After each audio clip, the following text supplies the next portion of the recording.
For 5 long years, the staff at the state-funded nursing home continued making the same painful mistake. Despite countless corrections, they still believed the elderly woman was his mother, not his late wife's. At 53, David had already endured more heartbreak than most could imagine. Just 1 year ago, he had watched helplessly as cancer stole away his beloved wife of 23 years.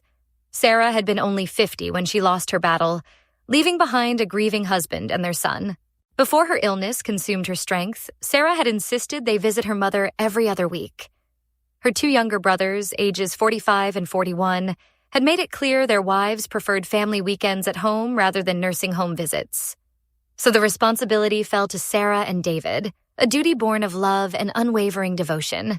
The relationship between David and his mother-in-law had never been easy.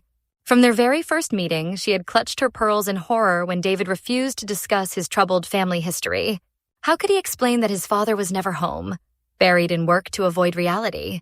How could he describe cutting contact with his controlling mother at 19, or his sister's borderline personality disorder, and public attempts to destroy his reputation when he suggested she seek help?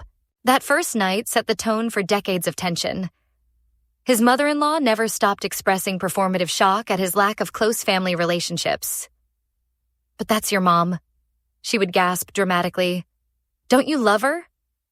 Her belief was unshakable. Without strong parental bonds, one could never truly be a great partner. The criticism continued relentlessly. When the pandemic sent David to work remotely, she couldn't resist another cutting remark. "So your company isn't one where people have a place to go? Work?" Each visit became an exercise in endurance, but David persevered because Sarah's happiness meant everything to him. Now, a year after losing his soulmate, David was desperately trying to rebuild his shattered life.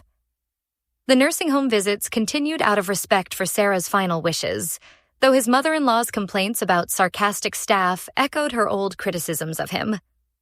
The bitter irony wasn't lost on him. During what would become his final visit, a staff member confronted him aggressively about arriving unannounced during regular visiting hours. She lectured him about scheduling visits days in advance, threatening to revoke his privilege to see his mother-in-law if he didn't comply with her arbitrary rules. The condescension was unbearable. Inside the room, his mother-in-law launched into familiar territory.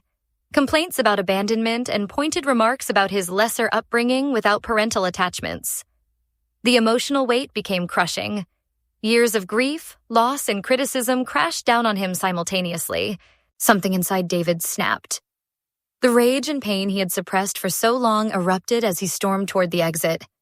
The same staff member who had berated him earlier now blocked his path, demanding to know if he would keep his scheduled appointment next month. "I'm done," David declared with finality. "You and everyone here always forget. She's not my mother. She was my late wife's mother. And you'll never see me again." The staff member's demeanor instantly shifted. Apologies tumbled out as she realized her mistake, asking if he was certain about his decision. David's response was unwavering. "Yes. Best of luck then," she said quietly, watching as a grieving widower walked away from his final obligation to the past, choosing to protect his future and his son's inheritance over duty to someone who had never truly accepted him. What do you think? Was David justified in walking away, or should grief and family duty have kept him visiting? Share your thoughts and feelings below.